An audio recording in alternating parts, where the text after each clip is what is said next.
That is the crush already. Look at the damage coming out, and a nice hook as well. Yes. Yeah, Save will have to use those leaps, has one more at his disposal. We'll use it and attempt to TP out, but the illusory orb and the right click is enough as no one making use of that damage rune. And Vision, 2K lead, 8-2 in terms of kills.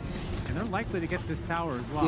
It's guaranteed. So almost 3K lead here after this tower goes down. And keep in mind, while all this is happening, they have a Prophet in their back pocket who did not need to join. So it's just more farm on the map being taken by Satanic. Heritage trying to match his pace in the jungle, not going to happen. Like, even if Tiny has a really clean start, he can maybe get somewhat close to Prophet's pacing. But with how this started out, Satanic should be widening the gap, currently sitting at 1,600 more net worth than the Tiny. I would expect this to bloom to 3 or 4K come minute 15 or at least minute 20. He should be ahead by almost a full item at that point. So once again for BoomBoys, gotta get some plays going. And this is the issue I have sometimes with these Largo picks, is it looks really good in certain games, but it also, in losing games, I just find this hero oftentimes just becomes a complete non-factor. Miero has an extremely deep hero pool. You're playing against a team like Vision and you pick this Largo and you round out your lineup in this fashion. I'm just worried they're going to end up farming until they fall way too far behind. What type of a hero would you have liked to see on Miero then, with that in mind? It's hard to say, right? Because you first picked it. So obviously the draft is going to be designed around the fact that you picked that, and Vision are deliberately going to target it in different ways. So then you have a problem with them picking Miero's hero first, is what you're saying. I personally think overall first picking Largo, I would argue, is overrating the hero. But we've seen other teams do it, and we've seen BoomBoys do it, as we're going to see a nice arrow here on Ducalis. Will be a kill for GPK. I don't know. The thing is, if you do get to the point of the game where Miero is going to pick it up, then it will be great. Go for it. Go for it. Let's see it. Right through the creeps. TP's coming. Right through the uprights here. The arrow hit, the hook rather, into the dismember. Notice all alone though is in 1 versus 2, but no one's going to join the party. Actually gets a double kill with 1 illusory orb. And now the reinforcements for BoomBoys have arrived, but it's 3 versus 5. Can they do this? The coil comes out. Satanic has to try to fight his way out of it, but he does die. Triple kill from Nolan. They do lose Satanic in this, but they lose 4 on BoomBoys, and it's going to be a full team wipe in all likelihood. The Curse sets it up with the bash and the crush to finish the job, and Vision just dunking on the basketball team. They're getting a strike on the bowling ball team. They're getting a strike on the baseball team, Cinderin. Yeah, that's strike right. actually works for 2 of them. That's right, yeah. That's nice. Are they going to get the Wisdom? No, they're not going to get the Wisdom 2 unless 9 class. Oh, okay. Ooh. Very close. Keep calling it arrow. I'm so not used to seeing pubg, apparently. That's a hook, you idiot. Somebody had to say it. Thank you. This is like this tier 1 tower. A really big lead this early. Yeah, these types of lineups being up 5K, 6K now, almost taking the mid tower there as well as no one, but getting punished by GPK. Yeah, the remnants are there, no one. The Spirit Vessel apply, trying for the illusory orb, but it's not happening. GPK getting a solo kill. Very, very much needed for BoomBoys. They need a lot more of that. Yeah. Gonna need some individuals to step up here. GPK, that's a massive solo kill, getting level 12 now. A big upgrade for him.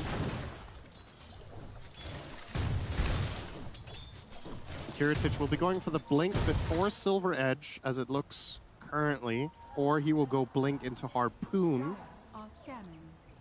Curious about the exact order here. Miero, Kaya Sanj, excuse me, on Largo. Pretty standard. We either see one of 2 builds, essentially. In games where the lick is outstanding, we sometimes see the Octarine rush. If that's not the case, it's usually a variant of Kaya. Either you get Kaya Sanj or just Kaya into BKB, for example. Looks like in this game he doesn't value the lick highly enough for the Octarine build. Moonlight Shadow. Dave trying to find somebody. Not going to happen. Gets to the high ground. Yeah, some wasted rotation for BoomBoys unless they can catch them out here. It's only Kataomi on this side though. He's spotted. It's going to take more damage than he was able to get on top of Vision instead. We talked about last game how BoomBoys had a better late game. That was obviously not true. So what's your next incorrect prediction here for late game Dota in this game too? The thing in the previous game, I think neither of us really considered just how, first of all, how gross the Bounty Hunter plus Bear combo was with the extra stun, which actually played a huge role in that game. And secondly, the physical swap on Snapfire, which gave them just ridiculous late game. In this one, I don't know, I think it's kind of close. I think there's plenty of scaling potential. To me, Puck is one of the, it's in like the handful of best late game heroes in all of Dota when we do get to that point. Yeah. Just gets ridiculous when it's 6 slotted. Avalanche That's with fine. the arrow, another death to no one. So BoomBoys able to find a couple of big pickoffs on this Puck. Yeah, Blink reveal there in Kiritich. They're not going to get the tower, but again, setting back no one by a bit. Does feel good. Going to be shadowing 9 class here, as 9 class has a blink himself. He's level 10. Yeah, he's a monster. Look at the net worth. He's gotten 60 last hits in this game. Yep. That's just hooking creeps. It's really nice to play with Wyvern when you're Pudge. There's so much value to the heal. Just farm camps and then build up. Blink doesn't go for the dismember. Okay. Must have lost vision at the last moment. That's hard to be fair, Mirana, it's hard to hit an arrow against. She knows it like she has it. And you're going to incept me into doing this again. Yep. Smoke up from Vision. No inherently obvious move to be made here because you can't transition this into a mid-tier 1 or a top-tier 1 since you already took them. So this feels like we're going to invade, try to get a kill and get some offensive wards out so we can keep playing the map aggressively. This is a very dead Kataomi. Yes, very much so. 9 class going for the hook. He successfully gets on a character. He gets a double avalanche, but he is completely surrounded now. Look at that damage. damage. Via Satanic's right click. He's 3-1. Kiritich, on the other hand, 2-4 on this position 1 Tiny. And it was a double-edged pick. Tiny is very good against the Puck, but you are picking it into Wyvern, who I would argue is maybe the single best support in the entire game against Tiny. So heavy on the physical damage, you just block it with Cold Embrace. Arctic Burn does a ton of damage to you because you have high HP. You'll die for that. It's a big kill. And of course, Curse as well, even another good ability against the Tiny. But yeah, in that instance, you saw the issue that Kiritich is probably going to be dealing with the entire game here. When you get Corrosive Hazed, you die so fast to a Prophet. Yeah, I mean, we've seen it with Kez. I mean, which would you rather have with a Slardar, a Kez or a Nature's Prophet? A Kez. Okay, well, why did I even ask? No, I don't know. We have. Chicken is always on the menu for you. I think we've cast. I don't know how many games we've cast of Kez Slardar. What do you think? Maybe at this tournament or overall? Overall. Maybe 5? 5. It always won. I mean, I think it wasn't even close a single game. It could be wrong, but yeah, it feels like they've been all wins. Selective memory and all that, but. And old age. Yeah. Don't forget that one. You'll be forgetting a lot more in your life. So? That one's important to remember, though, that you will forget. I'll keep it in mind, thank you. That's all you got to do. Yep. No one trying to avoid another death here, but he's still created a lot of space for Satanic to just separate himself from the pack in terms of net worth. A 3K lead just on himself versus Kiritich. Yeah. So, yeah, 3,500 in 20 minutes, carry versus carry. This looks like a lot of Satanic games we've got to see. It's following the standard Team Vision recipe. So this should be feeling very comfortable. And yes, as you pointed out, no one has died twice, but he's 6-2 and 5. So it's not like he's had a bad game at all. He's still second on net worth. Yeah. He's going to get the Waning Rift. Will blink away. And that, I believe, was a Moonlight Shadow, maybe even a smoke reveal as well. Very timid here. Eventually, Heritage will start hitting the tower. Looks like Vision want to fight for this. They're big blink. They get the coil only onto the 1, though. They find a separation. The blink in from Notice gets off the crush, but they've only lost no one. But that's not going to stop Satanic from right-clicking Kiritich to the ground. Going for the Tombstone next is the Slardar pretty low. It's double kill coming out from GPK. Now he's going to try to focus on Satanic, but 9 class blinks in with the Dismember and the Rod. Isn't enough damage to kill off GPK. Gets off the remnants at the last moment. They lose 3 on the side of Vision, and GPK will survive. Nine Class now on the run. They're slowed to a crawl thanks to Ducalis, but the triple kill from GPK, and he's not done yet. Spirit Vessel applied, make it an Ultra. And BoomBoys needed this desperately. Full team wipe in favor of them. That felt very forced from Vision. You already lost your tower, you one-man coil. They really, really wanted to fight there with their BKB timing on the Nature's Prophet, but the conditions for that fight could not have been more ideal for the Dire. That is huge for BoomBoys to get a fight on those terms. They get to hit some key items now. They get double Kaya-Sange between the Largo and the Ember. A lot of vessel charges as well picked up now for GPK, getting an ultra kill in that fight. But look at this. Yes, sure, you're going to kill the Tiny, but you compromise your Puck's position entirely. You port in the Prophet, who has to spend half his BKB just destroying the Tombstone. Yeah. And your curse was not really that great either. I mean, sometimes it's better to just cut your losses. They could have lost the tower and that's it. It was very close, though, Satanic. It was. Could have gotten that kill on GPK. That is massive. That's 2/3 of the lead down the drain. For sure. You're going to get the arrow connection onto 9 Class, already at half health. Now the blink. Now he's at 0 health. Absolutely. Ooh. He eats them up for dinner. 2K lead now for Vision, so it has dropped dramatically. BoomBoys, they don't want to go out in this upper bracket. Of course, they're going to have that second life regardless, but this is the difference between guaranteed top 8, which you currently are, and top 4, right? Top 6. Is it top 6 for upper bracket? Yeah, I think so. It usually isn't. Oh, yeah. But you could lose twice after.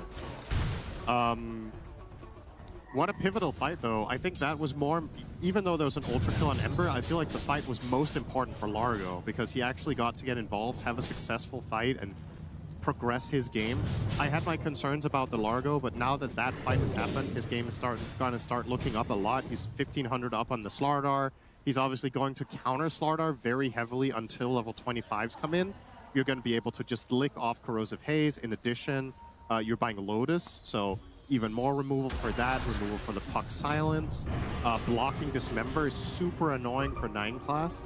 So a lot of upside here for Miero. And he almost has the Lotus. Actually progressed so much, and yeah, I was questioning. I still don't know how much I love that hero as an overall first pick, but that one fight might have just been all they needed. The entire lead is gone for Vision. Yep, you talked about it, but the Lotus with the Shard, a very big power spike for the Frog.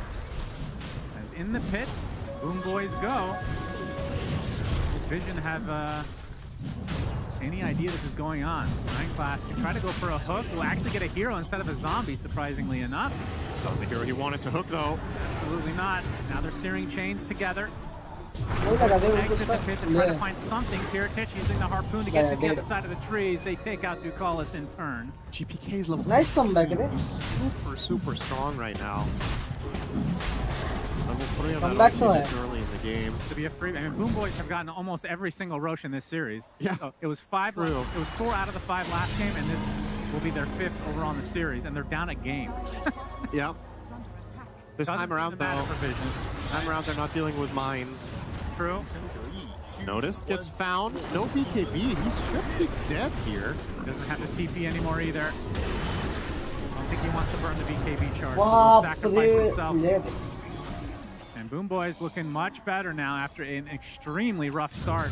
Yeah, and they might even get the Tormentor as well. It's about to hit up top. This is pretty much perfect timing. Just push out this next top wave and grab that as well. It's going to be a really early Aghanim Scepter for GPK as well. Yeah. Usually we see it as a, I want to say you usually see it with one more item on top of what he has now. What do you think the reason for that is? I mean, it's an incredible act. I think he's not very counter at this game inherently on his hero, so I really like rushing it when you're doing this well.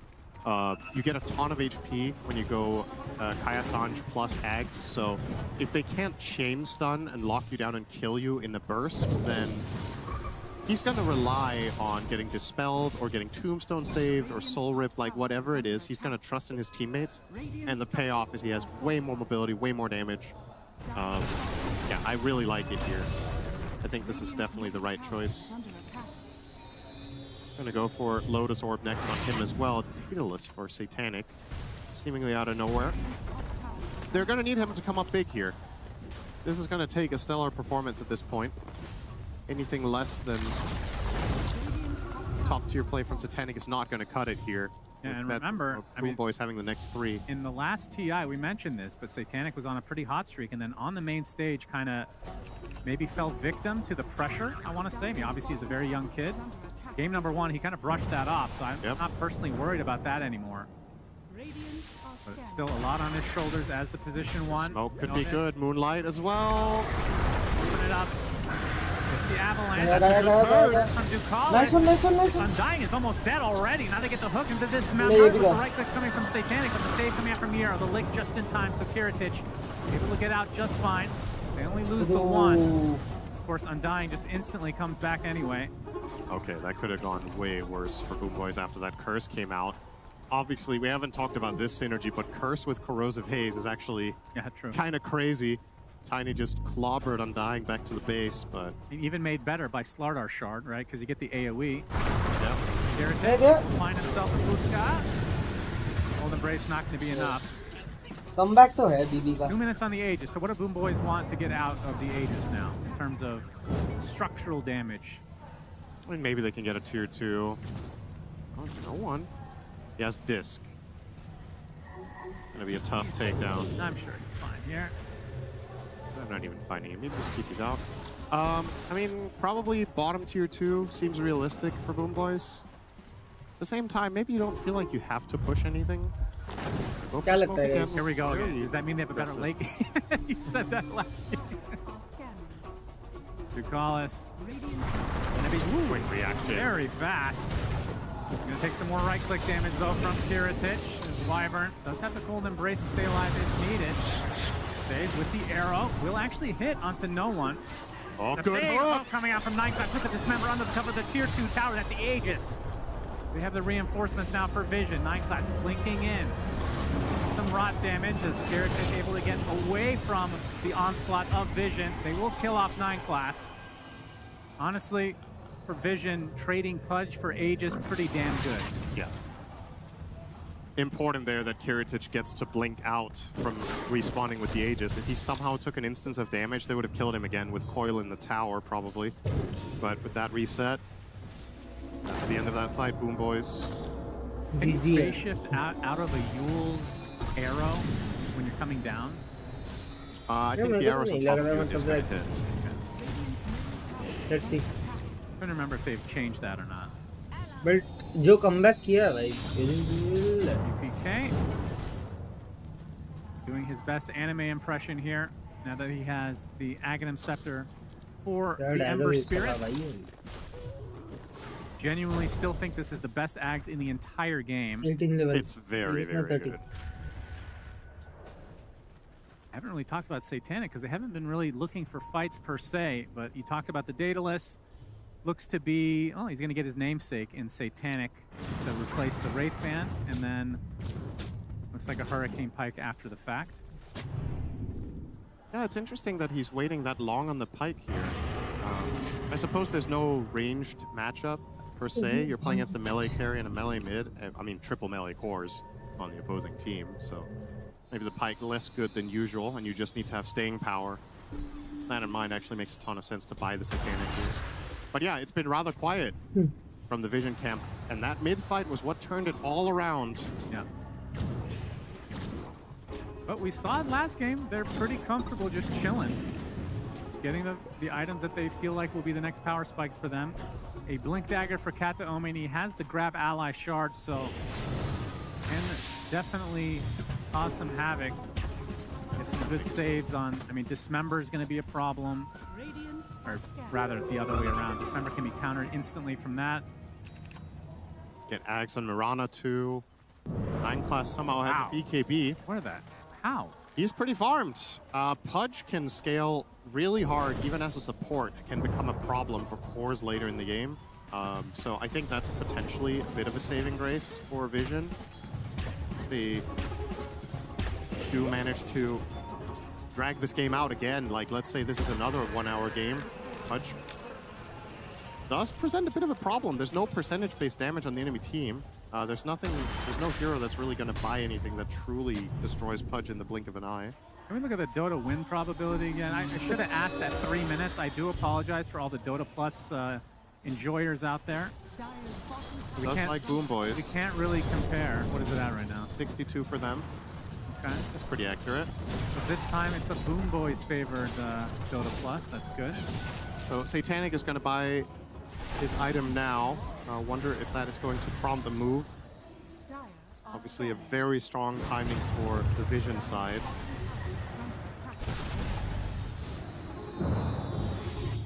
But also BKB on Largo at the same time, so matching that high value pickup. Is Satanic the only one that can reliably hit the Tombstone? Is this kind of an issue with their draft? I mean, Wyvern can help, but it's not very fast. So yeah, that is definitely a potential concern as well. If he has to spend half the BKB again doing that.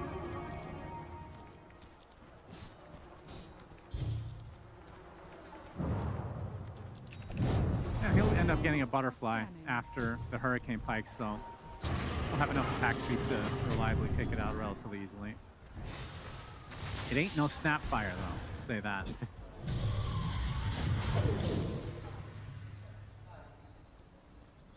BPK working on a BKB next, it seems. And Roche is in 55 seconds. Likely the next fight since both teams playing relatively passively at the moment.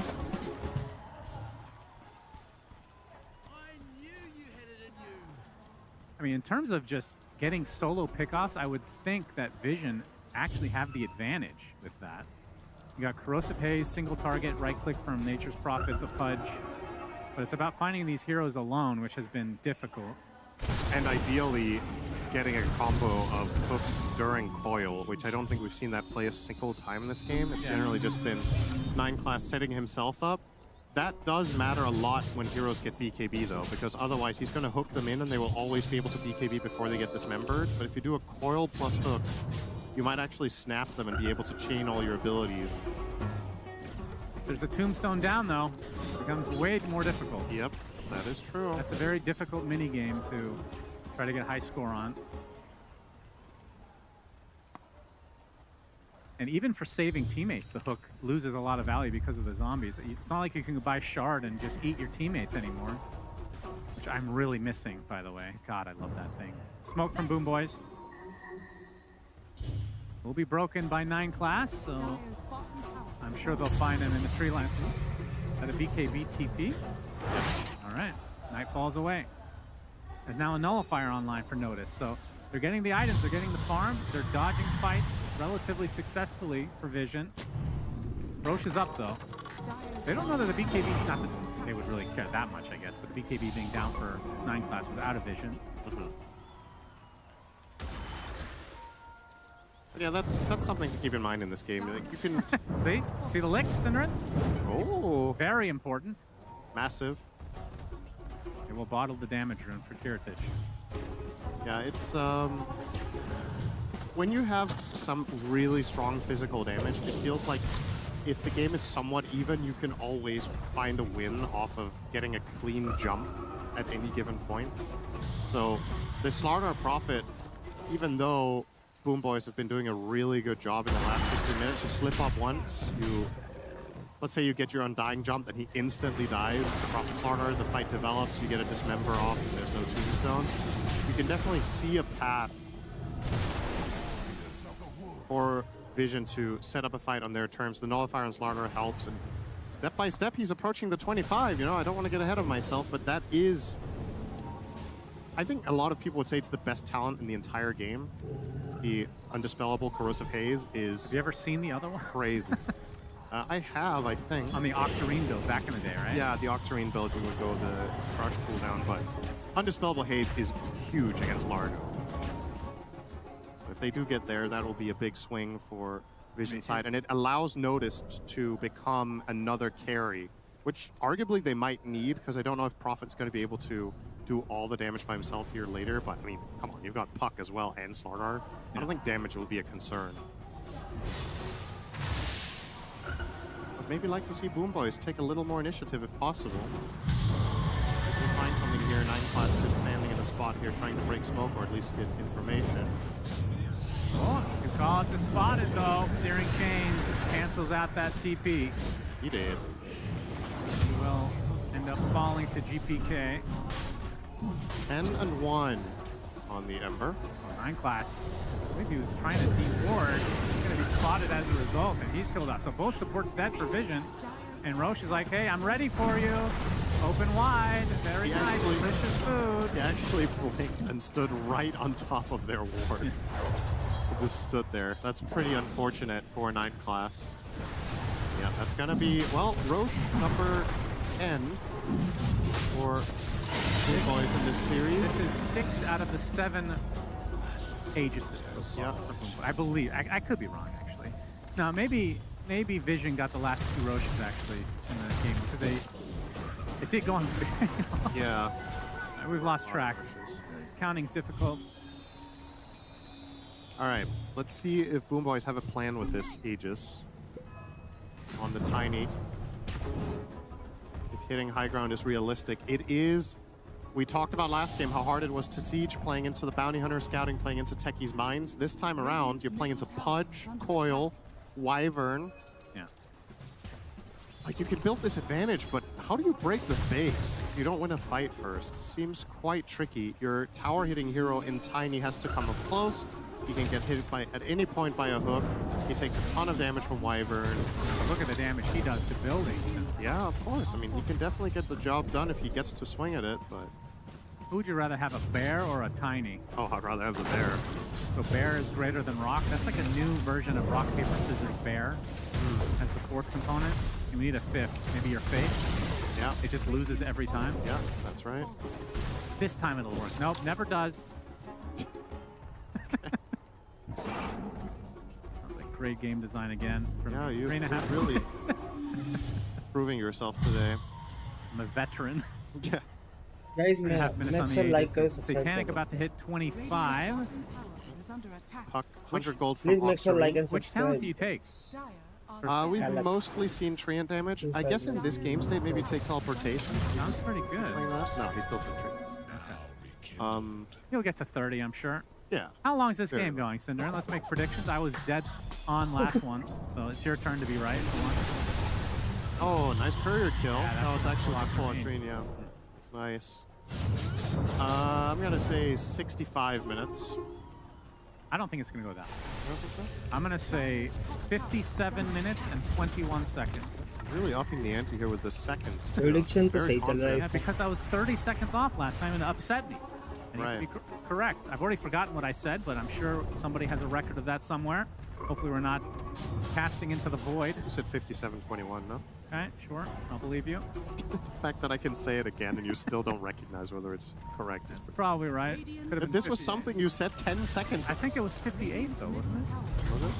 See, now you're doubting yourself. That's why I'm here, to make you doubt yourself. You become a better analyst, or worse, depending on the day. 2 minutes on Aegis. They get the tier 2 mid. You can still see the separation between Satanic and the rest of the pack is completely absurd. We're reaching that point, though, where Slardar's net worth, this hero, generally speaking, most of the time offlane Slardar, when it has a good lane, it can sometimes sit in the top 3 net worths, but oftentimes Slardar will be at the bottom of the cores, or at very least bottom 2. But he reaches a certain point where even when he is 6th, he has mega impact just because of how minus armor scales later into the game. And when he gets, like, let's say we get 10 minutes later in, and everybody from here on out gains 5k gold each. Yeah. His hero has so insane impact with that 5k gold compared to a lot of what a lot of other offlaners would in that range that I'm not really worried for Dito bas ba? Nasa his hirap ability in this game to just scale. Even if he's at the absolute bottom of cores by a large margin, as long as he buys the right items, which seems to be the case. Now he bought the Ags, so a lot more survivable, and eyeing up a Wind Waker next, which is pretty interesting. Oh, okay. So we're not going to be seeing... Oh, he already has the axe. Yeah. Of course. Why am I even questioning? It's 40 minutes in. Late game items, of course. Smoke from BoomBoys. Satanic would be huge pickoff for them. TP. Ghastly. Very close call. Yeah, Miran actually has a Yules, so he could have almost instantly canceled him there. Yeah. They would have forced the BKB, probably BKB TP's out then, but they don't have a counter to that. Imagine if you could put the enemy in Tombstone. I was just thinking that. Somebody made a game like that, I think. Oh, really? Yeah. Smoke from Vision. It was me, by the way, in case you didn't know. Heritage spotted, crushed up. They have the nullifier applied to him as well. There's 15 seconds on the Aegis. The Tombstone saved for now. Still inside the Tombstone. Will pop back out. Aegis expiring now. Yeah, a very interesting time to open on it. You get 20 seconds of Aegis left. I guess Vision just trying to force a reaction to make space on the map. Tombstone being down's pretty big. That's their main save in the game. They do have the double Lotus now. Well, triple Lotus if you think about it, with the Frog. They're gonna lose their value when Slardar hits 25. He's 23 Is the Lotus almost. not good for anything else? I mean, against Curse? It's good at blocking Dismember, but they have primarily bought it for the Slardar, I would imagine. Yeah, it's good against Dismember. Reflecting Curse can be good, but a lot of the time, Wyvern is still going to get the Curse he wants, and then the Reflected one, if nobody's nearby, it kind of doesn't matter, right? Yeah. CPK wants this desperately. Not get it. Crushed instead with the Dismember to follow. They don't have the Tombstone save anymore. The right click from Satanic is maybe not PPK. It's off the slider, fist on the Remnant's way. Kirtan jumping with a big avalanche toss. Kills off one as Satanic, he's standing his ground in a 1 versus 5, it feels like. Do they have Curse? They do. The Satanic, he's going to get saved by the Tombstone again. BKB, but the Yules comes up now. Arrow connects, and now Kirtan jumps back out as the Tiny. There's the Curse to try to save Satanic, but it's not enough. Down goes the Nature's Prophet. You can see the Ember hitting pitifully against the Tiny, so the Curse not able to do much for Vision. And BoomBoys in a very good spot now. I think critically during that entire time when Satanic was trying to kill Kiritage, I don't believe there was Corrosive Haze on the Tiny there, was there? It didn't feel like it. His damage was rather underwhelming. I'd say that he did 6k and his teammates did like 4k combined, but... Carry harder, please. I mean, there's no way out of it, though. Like, once you're in there on Prophet, you're not getting back out, so has to commit. It's really big for the side of BoomBoys. Yeah, putting down the banner. Can they force out the buyback from Satanic? Heritage, we've seen this time and time again with the Tiny being able to decimate these buildings. GPK pulls out the Cold Embrace onto Gatalis, gets licked up, gets arrowed up, gets hooked up by his teammate, but it's a dead fucking body. Is Heritage gonna hit the buildings now? Looks like it's gonna be a set. If he was gonna buy back, it would have happened already, surely. That is... You're gonna force more then. Absolutely. I mean, Tiny, anytime he gets this tree, he's gonna be putting these buildings to work. No one trying to delay, trying to split push a bit. Heritage still pounding on the buildings. Fortification. This is the last one for a while. No more refresh for you. Ooh, nice blink to avoid the hook. And now it's only 15 seconds away for Satanic. Nineclass is going to be spotted in the trees. Pops the BKB in retreat. And Heritage, can you get the buildings before you exit? Get the range. Looks like that's going to be it for now. No one has the coil. Onto 2. Satanic up in 2 seconds. Finally, able to technically fight, but it's a little too late, it feels like, as the Moonlight Shadow will buy them the space to get away for BoomBoys.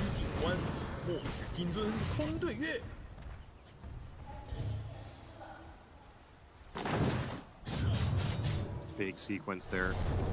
Lane and a half. You've got 2 minutes for Roche. BoomBoys probably just going to control the map to the best of their ability now. Hex as well on Margot. Miero raking in the dough here, way ahead of the enemy cores, except Prophet, of course. What do we got coming from the side of Vision? Anything of importance? It doesn't really look like it. It's only that Slardar 25 that I'm looking at as their potential saving grace. I think that's more important than anything they could get in terms of items, is let Notice get experience, but obviously that is also up to BoomBoys. I think ideally for them, they would love to fight now and just not even allow the game to get to that point, and this looks like might just bear fruit. They've turned around. If they would have just continued down the river, they might have been able to backstab the Slardar.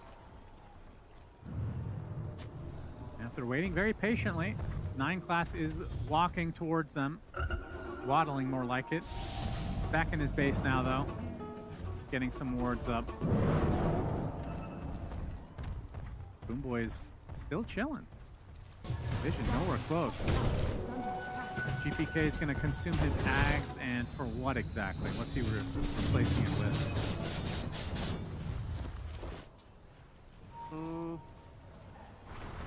I wonder what's the best purchase here for him, actually. Does he have Octarine? He doesn't, which is obviously really good. I'm not positive that's the absolute best choice. I think maybe Disc might be better in this game. In anticipation of the Snarl R25, you need to make sure you survive and get your spells off. It's more important than anything else here, obviously. At the same time, though, they have so much in the way of saving. They have Largo Lick, Tombstone. Mirana could buy the Wind Waker now. She wouldn't have buyback, but that will also be in play. Now Rocha spawned, and they saw it. Inside the pit they go. Looks to be a freebie. DB danger combat team. BoomBoys absolutely dominating Roshan in this series. He is forsook a word? Forsaken them? Forsaken? 16-5. That sounds weird. I had his aneurysm. Forsake? Forsake? It sounds wrong. I don't think it's forsook. No, it should be. Maybe it is. Forsaken, I think. Has to be, right? As we're having English lessons here. Divine Rapier now for Satanic. Yeah, they need damage, and well, they have damage now. Slaughter 25 and Prophet Rapier is a mega upgrade on Vision's side. So yes, BoomBoys have the Aegis, and they have an 8k lead. This is not a clean win here. It's going to be a difficult push. If anybody gets hooked, you could be in a really compromised position. Gotta be very careful with how they choose to attack this high ground. Looking for the smoke, potentially. Octarine Corn, Mirana, did not go for the Wind Waker. Do you want to wait for them to get to your base if you're Vision? I think so. Okay. You're in a very good spot as long as you're in a defensive position where you have Vision. Like, if you see the enemy team and you can get a hook, or you can get a curse, or you can get a coil plus slaughter jump. Is that a... Oh, that's the AC as well. The timing of these items and 25 is just perfect for Vision. It's a lot of minus armor and right clicks from Satanic. Prophet can kill Tiny real fast. Are they actually going to try to fight them outside the base with a smoke here? Well, maybe. Notice. CGPK. Yeah, this would be a huge pickoff. He is killable here. Yeah, does not have the Aegis. No one. Satanic also joining, but the Moonlight Shadow gives some cover. And with that, Kiritich in the base, looking for no one. Avalanche is scary. Gets off the face shift and the blink. Avalanche only going to clip Ducalis. Good attempt from BoomBoys, but it was not to be, it seems. Hook. The hook is to be, though, as Nyclax caught the BKB into the Dismember. Where's the Tombstone? To get the lick off, his character's already at half HP. Of course, he does have the Aegis. He gets Soul Ripped now. There's the Curse on top, though. Not a whole lot of right-click damage until Tiny joins the fray, but the lick brings him out, and he wants to beat his teammate. That's all he wants in his life. The Tombstone is there to save one. Now the hook again from Nyclax. His Kiritich is getting bounced left and right everywhere. Another Tombstone, apparently. And it's a save onto Kiritich. Still maintains the Aegis for 3 minutes. He has... Was that Refresher Shard? I was going to say, there's no way he has an orb. No one trying to buy some time now. It's really nice to have Largo in these types of fights, though. It just keeps linking and keep healing the team. You get to get a full reset. Now Kiritich can hit the buildings. Still maintains that first of 2 lives. Satanic gonna show himself. Gets Searing Chains. That's about the BKB early. He'll use it to kill off the Roche banner, though. That's a big item down. He can put the Mjolnir back in place, though. The hook from Nyclax again onto Kiritich. This Kataomi in position to get the save. Searing Chains on the several heroes. You can see BoomBoys very, very careful to push this. Extremely disciplined, especially after that game number 1. Mero gets off the Hex. They get the Avalanche as well. That's a dead puck. 100 seconds does have buyback, though. Buildings, tier 3. One more right click would have done it. Kiritich will eventually finish the job. Now opens it up onto the range barracks. Searing Chain's going to buy some time as well. No BKB charge for Satanic. And the buyback from Puck is going to force BoomBoys out for the time being. Avalanche into the Hex, though. This will be a dieback. No, he's not careful. Gets off the phase shift, though. BoomBoys still maintaining the Aegis. Another minute and a half. And you're right, this Largo is doing work, keeping everybody at full HP. Feels like Vision have killed off 4 heroes. It's gonna Lilia. jump on top of 9 this time, gets the kill. The BKBs are popped now. Satanic gets hacked. He gets beaten down into a pole. He goes down. No buyback for Satanic, and he calls it. GG, and we're going to a game number 3. That was a terrific performance from BoomBoys, and they're able to actually finish the job this time. Yeah, really nicely played game from them. Just One side मारी थे. once again, coming back to that mid moment, it really changed the trajectory of the game massively. That they were able to find that fight at the mid river, and it was on Vision's initiative. They already lost their tower. They still ended up looking for that fight themselves. And well, afterwards, kind of just step by step, BoomBoys just kept finding more and more good moments. I think especially GPK playing an outstanding game on the Ember Spirit in this one, just really put the team on his back when it mattered the most. It was godlike pretty early in the game, I do believe. You get good fantasy points for somebody that loses, starting but में is लगा still top Vision network in the मारेगी. game, because Satanic had a bestial performance, as some would say, Cinderin. I believe it's only your best game that counts, right? Surely he'll do better than this. Okay, I guess that's... The previous game was worth more. Okay, well, that's good for the fantasy enjoyers right there. We'll go to Shiver, who enjoys fantasy quite a bit as well. Hey, more games is always better for the fantasy followers, absolutely. And BoomBoys, they give us more games because they forced this one to a 3rd game of this best of 3. A lot to break down with that one, with Rhea, Winter, and Saber here still with me. Saber, this game, if you only watch the first 15 minutes, you would be very surprised. BoomBoys came out on top. You would be, but I think Kurlitic on the Tiny, once he got the blink, the game kind of started going well for BoomBoys. They managed to get the puck kill in the middle, and I don't know, they played so clean, and it worked out in the end.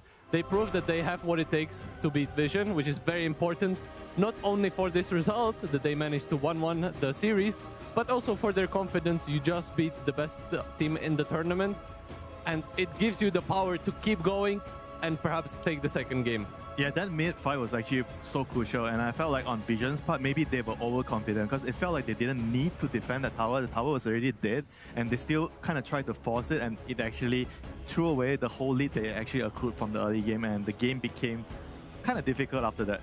I'm wondering if there is a nice stat, some stats person can give us on the win rate of a team if they lose both Wisdom runes at minute 7. Because whilst it looked like Vision were winning, they did actually mess up, and BoomBoys got both XP runes at the 7-minute mark, which I don't know. I mean, they took a little nice skirmish around it on Vision's side, but it's I think BoomBoys got a lot out of this game. Like Miranda especially got her items at really nice timings and had so much impact.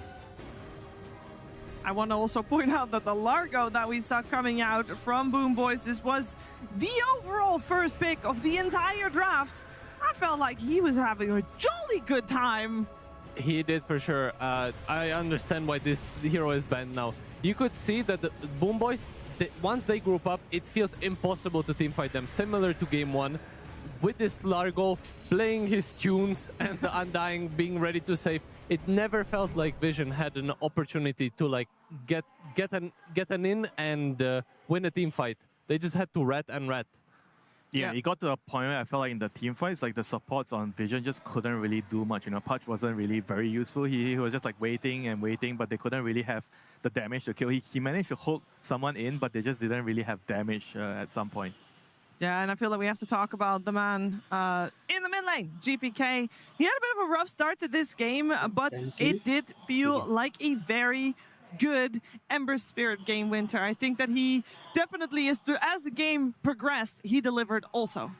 Yeah, for sure. He had a stellar game. I think maybe you could only criticize him where at the 7-minute mark when he was moving, he didn't have chains. That kind of grieved his team a little bit. But I think apart from that, outside of that, he was a true force to be reckoned with in the whole game. And not to mention, he had the buff, the croak from the Largo, which made it so disgusting. 93% kill participation? That man must have been everywhere, Rhea. I mean, he was the key, right? So you're playing with a Mirana support. What you're going to do, you're going to chains into Arrow, right? You're going to play with your Largo. You're going to get the Croak on you, and you're going to go do loads of damage. Like, it's on him as the Ember, as the hero, with lots of mobility to go and be on the Nature's Prophet in fights. I think GPK has to do a lot, and he did do a lot. And he also acts as part of this counter duo to the puck as well. So it's like everything is on him, and that's why he's the best. I mean, what a great game. He delivered with that pressure on him,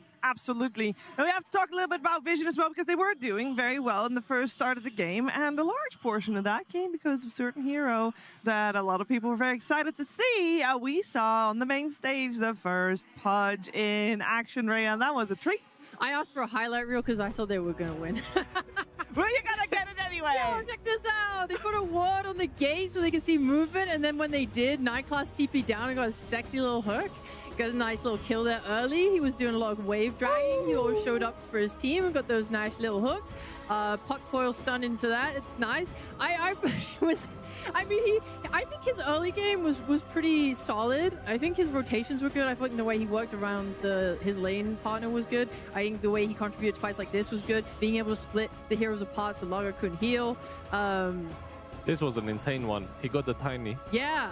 I mean, he also got Tiny 3 times at the end and it did nothing. There was a certain point where pubg would blink in with the BKB and bite like Tiny or GPK on his Ember, and no one really had the damage output to follow up and actually get the kill, and then the hero becomes useless because it doesn't do anything anymore.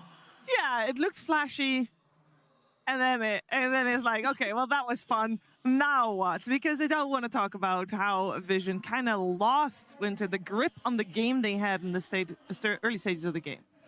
Yeah, I mean, at the same time, I felt like they were in a position where they could have definitely won the game. I felt like after the first 15 minutes, they were in a fantastic position. They could have just controlled the game, get the Tom, get the Roche, and the game would be theirs, but they just...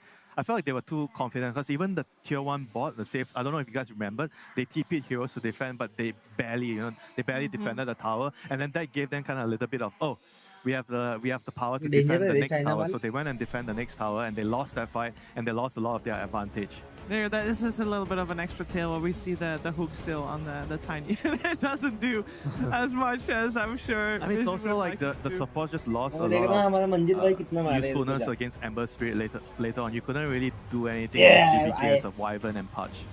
But also watch Largo in this fight. Every time he gets an amazing hook, boom, just gets licked back. It's the counter hook. Yeah, and like the heals from him plus the Undying Soul Rip as well. It's like they just don't have enough to get through Tiny's HP pool.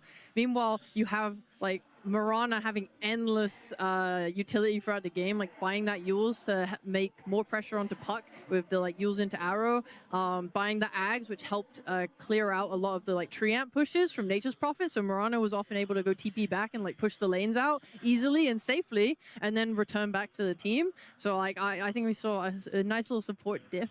Yeah, there was a little bit of that. There was also a pretty clear point as to when Vision's boss stopped, because around the 20-minute mark, that was Saber. When there was a fight, we're like, hold on a second. BoomBoys have something to say about this one. Yeah, as Winter was mentioning, they got a little bit too overconfident in this fight. I think they kind of forced it badly with the Puck ulti.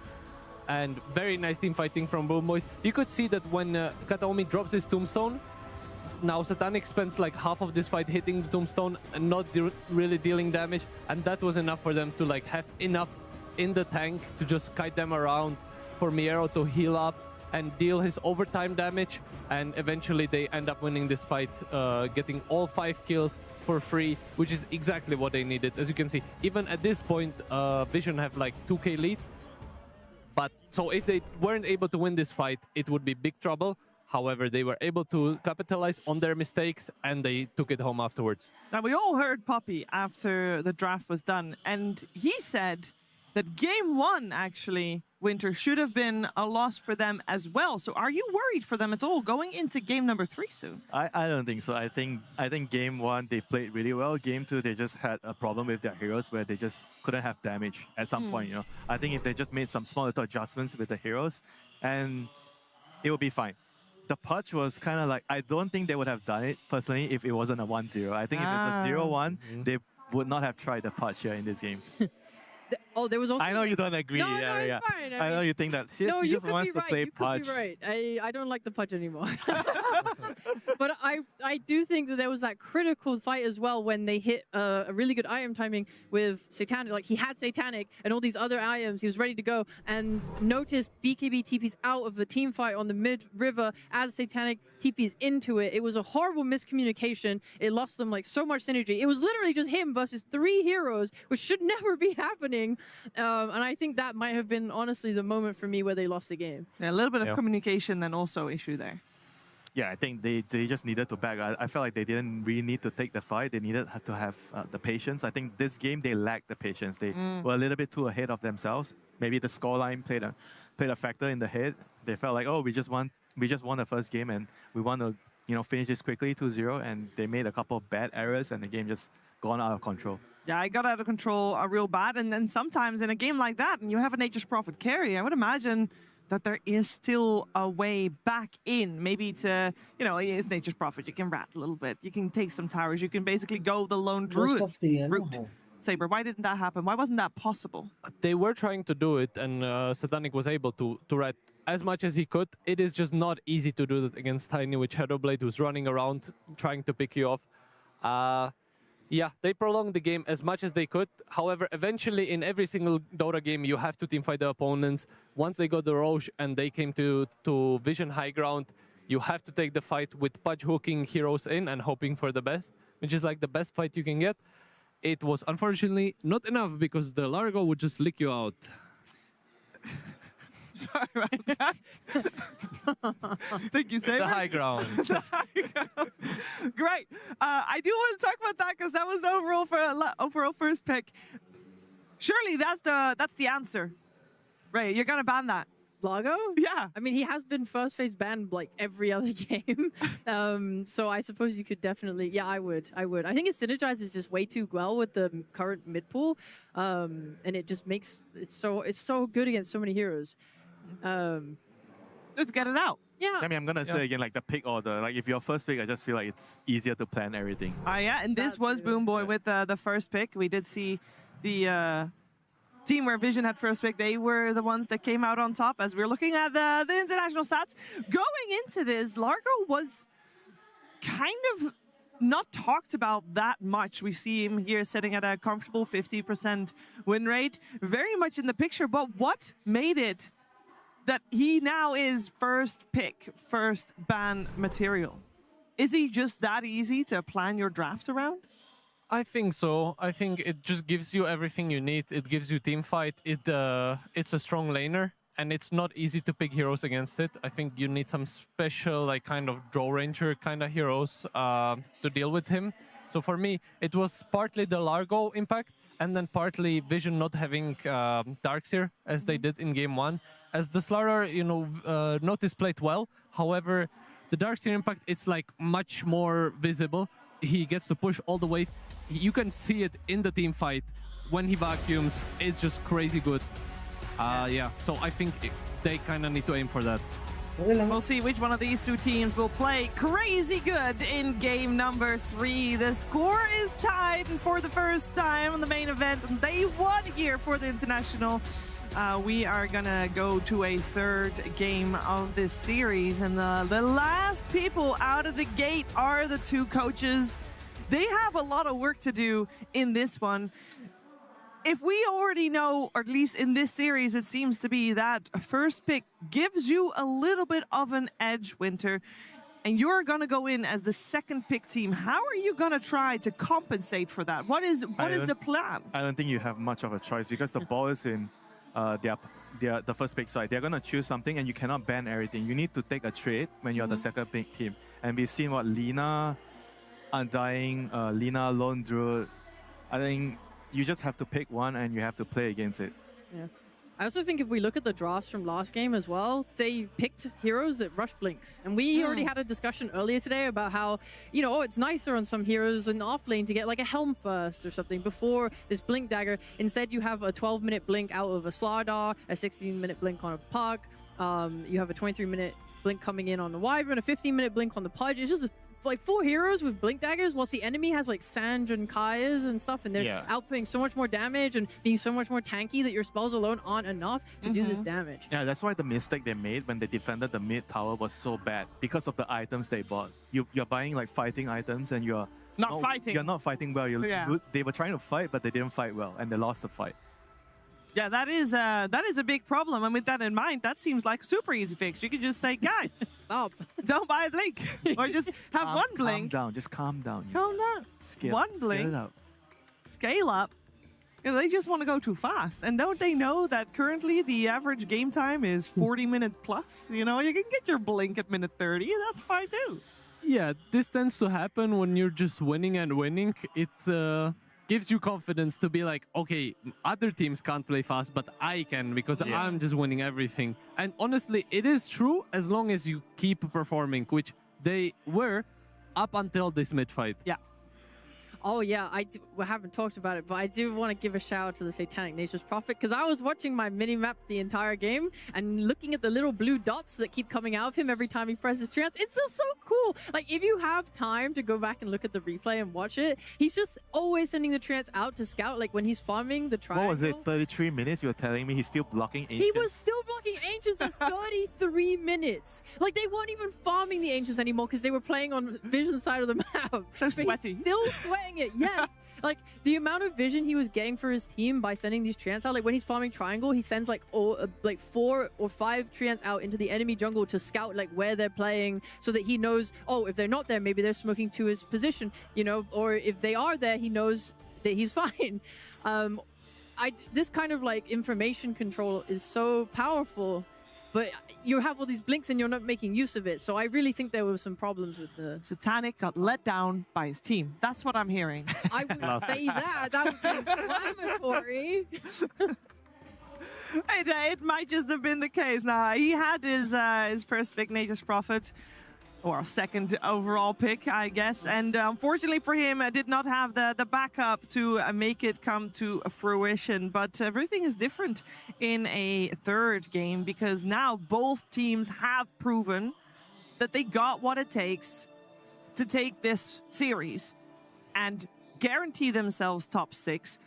More importantly, stay in the upper bracket, because as we heard no one before this series even began, every team in the top 8 has a chance to take it all at the end of these 4 days. Well, we're going to find out which one of these 2 teams is getting that little bit of a leg up by staying in the upper bracket. But to decide that, we will have to go for a third game.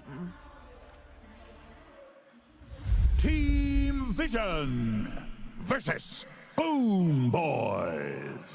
Game 3. We got ourselves BoomBoys on the Radiant side, Team Vision on the Dire side, and the long-awaited question has an answer. It is Team Vision with the overall first pick.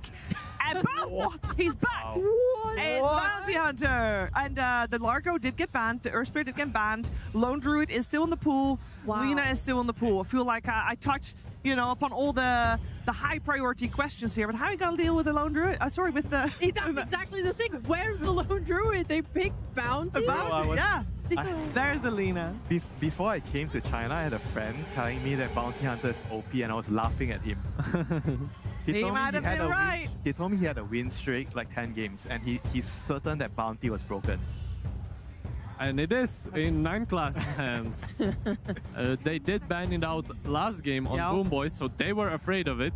So Vision, they were like, heck it, let's just first pick this Bounty and let's get it done with. Okay. You know, a hero that we've seen throughout the whole day is the Undying. I want to point that one out too, because having a pretty solid impact, I feel, this hero had, and maybe better now in the hands of BoomBoys, considering they already have a counter to it themselves, so maybe Vision doesn't want to go for it.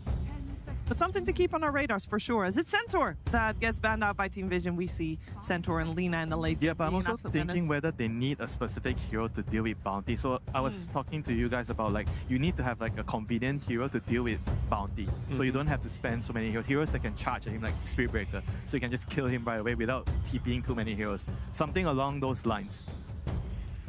I wouldn't mind seeing Spirit Breaker. Spirit Breaker, Task, anything that can hunt the bounty. That is a Kataomi special as well, so definitely in their wheelhouse. Very true. I'm mainly hoping that BoomBoys learned their lesson from game 1 and 2 and they banned the Darkseer, as I believe it is the one of maybe the only hero that enables this bounty hunter. Because we saw for both games that Vision, they just draft it in a way where they can't really teamfight BoomBoys. And it's usually coming from 9 classes hero because it's this kind of pubg bounty that's just roaming the map. And Darkseer kind of makes up for that. However, if there is no Darkseer and they end up with something like a Slardar, again, it's a big problem for Vision, and BoomBoys can just repeat what they did in game 2.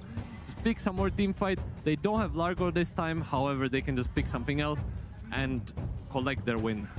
Maybe... Oh, they ban out the puck. So, respecting the chance that this Lina still goes mid, we did see GPK, of course, have it earlier, and they pick up the Mirana. All right. Like bounty, like kind of like a counter to Mirana in a way because of the track. Yeah. It's Moonlight Shadow. Yeah, but I think it had so much utility in general. Like it kind of helps counter heroes, right? Like it preventively helps stop some heroes from coming out.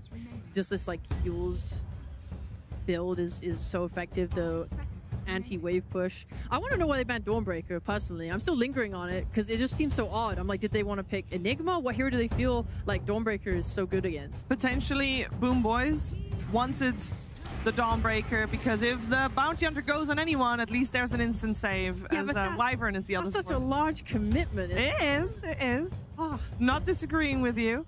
We got a Winter Wyvern. Support duo, complete. Thoughts? Because maybe balance. a little... Balance. It's good. Is this balance? Yeah, bounty and Wyvern's good. I like this as well. You deny the Ember from BoomBoys because right now they don't really have a proper setup for this Mirana, and Ember is the best setup with these chains. So now BoomBoys have to respond to this. They could put the Lina mid, as we saw. It is a nice matchup against Ember. They need some melee heroes right now. Yeah, they do. I mean, they still have Undying. They have Undying, Clockwork. Task, Clock, some kind of melee hero. They still have Spirit Breaker out there if you wanted to. That probably They also, I've got fingers crossed. it's not a melee hero, but Bane is also in the pool when he was been banned the entire series so far. There he is. Yeah. So why has he been banned out the entire series? What makes this hero such a menace? And there is still the lone Druid coming He's out. really good against bounty. Like I've spoken about the Spirit Breaker against bounty, you can charge him and hunt him. Bane can kind of do the same. Not the global range, but you can find him, use the sleep, low committal. It's also Vision, they love to pull their waves with this bounty when they play their offlane. That is impossible against Bane. You're just gonna get slept, the creeps will de-aggro, and you need to lane normally. And already Bane is a very strong laner, so it is not easy. And we got the Prophet. Rhea, you already said that this is a good matchup for the Nature's Prophet. No, I think I've seen Lone Druid win it. Ooh, oh yeah, you said it was the other way around. You're right. Yeah. Yeah, sorry, I But misremembered. But Satanic plays both of these heroes to a super high level, so I'm imagining he believes it's favorable, or maybe he believes the rest of the draft makes up for any shortcomings. It's kind of annoying. I feel like in this Lone Druid Nature's Prophet matchup, Lone Druid is afraid during the catapult wave for 4 minutes, like the MP TPs down with creeps to kill him. Yeah. I think the matchup is difficult in the beginning, so if you can find a way to snowball, then MP can get away with a lot in the early game against Lone Druid. If you can kill the Lone Druid, I think this hero, if you kill him once or twice the first 10 minutes, it actually completely slows the hero down so much.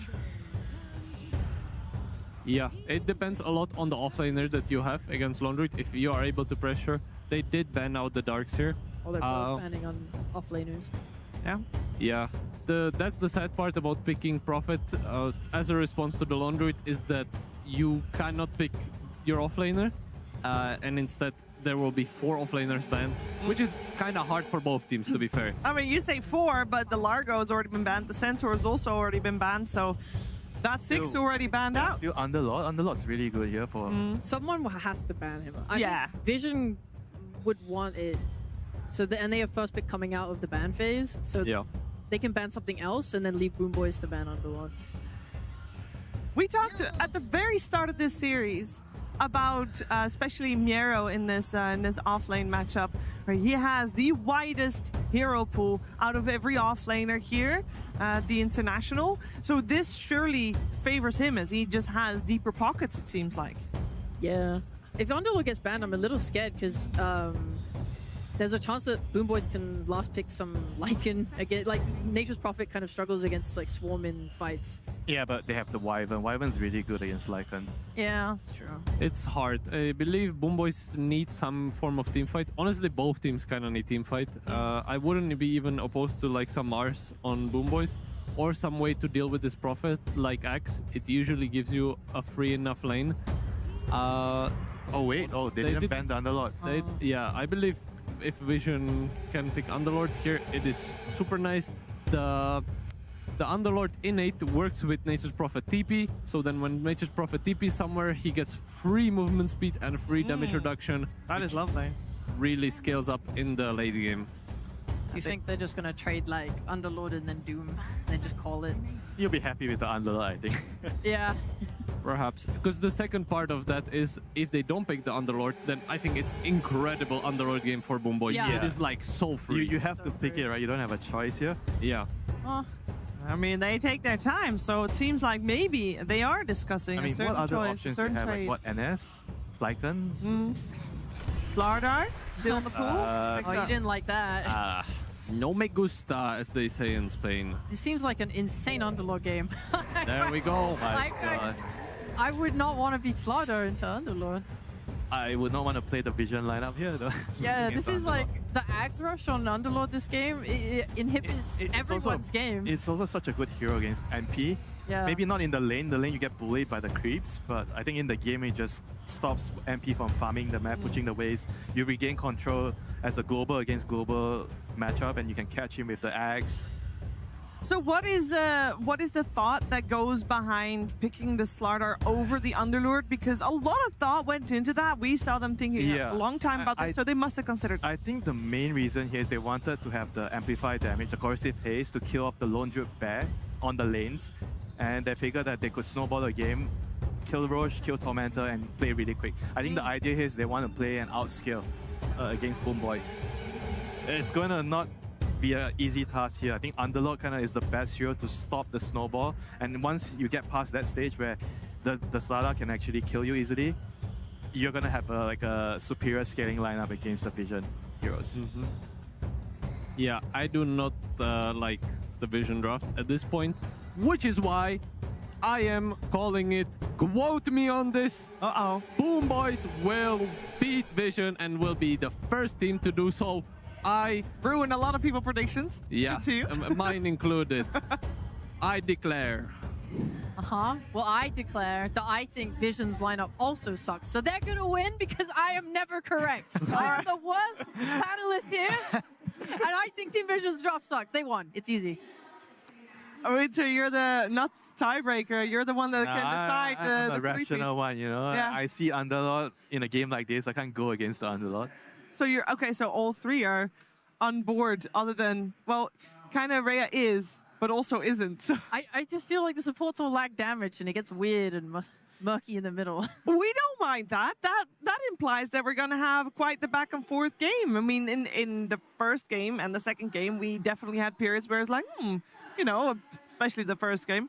What's gonna happen next? Well, I'll tell you what's gonna happen next. Next, we're gonna head over to Sunspan and Cinderin, and we're gonna tell you all about this game number 3.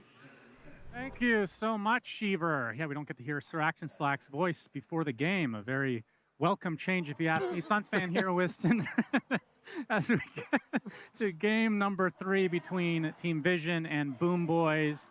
And they're right. This could put Vision into the lower bracket, destroying every fantasy. Is that possible, Cinder? After such a great group stage, such a great start to this tournament? I mean, we've seen this plenty of times at TI and other big tournaments throughout the years. A team that looks unbeatable in groups, you give the other teams some time to figure out during these break days how to counter them, and they come in with some fresh ideas. Maybe they've leveled up. Maybe that a couple of days they just got better. And for BoomBoys, regardless of how this game goes, I mean, this has been a good showing, right, overall. So definitely a team that has leveled up dramatically since we cast them earlier in the group stage. Early D ward, by the way. That's pretty big. Good start here for Katomi. With everything the panel said, I feel like we cannot underestimate the potential impact of Bounty Hunter. Like, this just has to be mentioned every time it's picked in these games by the teams that really master it, which in this tournament for me are Vision and Yandex. They first picked this for a reason. There were other S-tier heroes in the pool, but they're recognizing the value of this as noticed. Getting slept, but okay, but I don't know if go the Collis will. He's in a lot of trouble. LSA hits, so first blood goes to. They tried to give it to Karatic, and they will eventually give it to Karatic. Good start for the Lone Druid, and we have seen Lone Druids, I mean, today especially, get off to a good start, and then it's just, how do you shut this bear down? Very difficult. Yeah, the biggest problem in this lane for the Vision side is that Bounty Hunter can't reliably pull waves because he's playing into Bane. Bane can just Nightmare you, and you're going to lose the wave. And Slaughter cannot lane into Lone Druid. So this lane is very, very difficult. And I think the Bane pick, this is the main reason they chose the hero, is specifically to take that play away from 9 class. You're going to see he'll try to do it. He can pull them down. He can't go up. So he has to try to do some weird stacking. Actually, he got away with it, Katomi. This was a bit of a mistake. He was late. This might not seem like the biggest of deals. This is a really big deal, actually, that he was late to this. Because sure, the waves are going to connect again, but effectively 9 class has now made a double wave for the Slardar, who otherwise genuinely might have been unable to lane almost. Now with the creeps going into tower, this will be pushing back his way, so he'll get some experience. You're still going to lose the lane, obviously, but it's a matter of by how much. Yeah. Well, already 9 class having a big impact on this game on his Bounty Hunter, the most annoying player to play against probably in the last couple of years. Of course, I'm going to say his heroes haven't been as annoying individually lately because of the patches. They've kind of patched out his Slark support, his Monkey King support, but still finding a way. And like we talked about, this is a Bounty Hunter without the Ion Shell from the Darkseer, so how much impact can he have on the laning stage? Already doing a good job. Yeah, it feels like this should not have happened though. So yes, he did have good impact, but I think it was a bit of column A and B where Bane was late and he just went for it at the perfect angle on Bounty. But still, you are absolutely going to suffer down here. There's no doubt about that. Looking at the other lanes, mid is going to be Ember against Lina. This should be a favored lane for GPK. He's been winning against no one the previous 2 games. This should be another good one for him given the matchup. And up top, is it the matchup or is it the player? I mean, it's a bit of both. I feel like GPK has just outplayed him today, to be honest, in the laning stage. So if he does have an easier matchup, which I would argue this is, compared to at least one of the other ones he played, I am expecting GPK to just win this lane. So he can snowball this time on the Lina. He played game number 1 and ended up losing despite, I want to say he started 7-0, something to that effect. But Dota Plus knew all along, Cinderin. Actually, it's 3 minutes in. Can we check on Dota Plus real quick? It is the laning stage, of course. 100% for Dire. Is this real or is this a meme at this point? My goodness. The Collis. Oh, they missed the arrow. Get the double proc to Heritage in a little bit of trouble. Now noticed getting the bash and getting the kill. That is a big one going the way of Vision. Of course, Satanic setting it up. He can have presence all over the map. And of course, BoomBoys not able to take advantage in that top lane.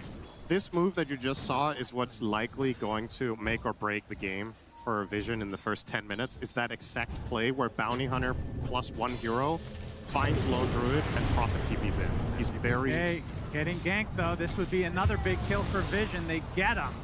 And this will help no one out quite a bit. I mean, he's been losing these lanes individually, but with the help from his team, not too shabby at all. I really like the Bounty Hunter Prophet combination. Obviously it didn't come into play in this mid move, but it did in the bottom move. Bounty can reliably scout heroes. You bring in the Prophet, you give Prophet a stun, so he can guaranteed stop TPs through the Bounty Hunter. And you get to work. Now, as the panel pointed out, this is a really, really good Underlord game, though. So he can obviously start counteracting that later in the game. When Prophet goes for moves, you match them with Fiend's Gate. But we're not quite there yet, obviously. It's going to take some time.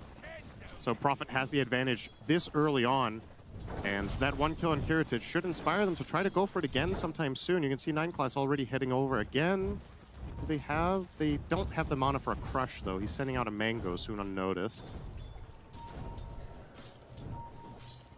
Got the Omi, maybe looking for a Nightmare play. It is just level 3 Heritage at the moment. Still a couple of minutes away from that Wisdom Shrine, but no one pulling a wave apparently. You just not want to lane at the moment? What is this all about?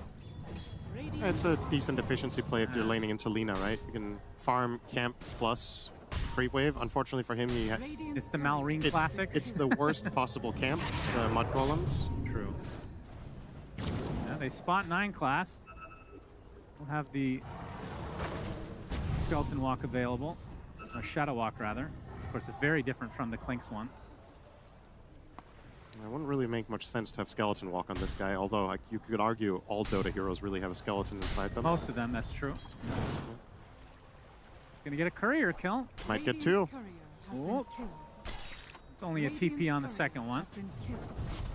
But still, being an annoying presence. I mean, the fact that you have to use extra brain power to remember. Yeah, and you have to protect your sentries, courier. and you still lose your couriers. It's super annoying. That is probably the biggest part of Bounty Hunter, is how much gold is being spent each game on sentries, this vision in general, to try to counteract him.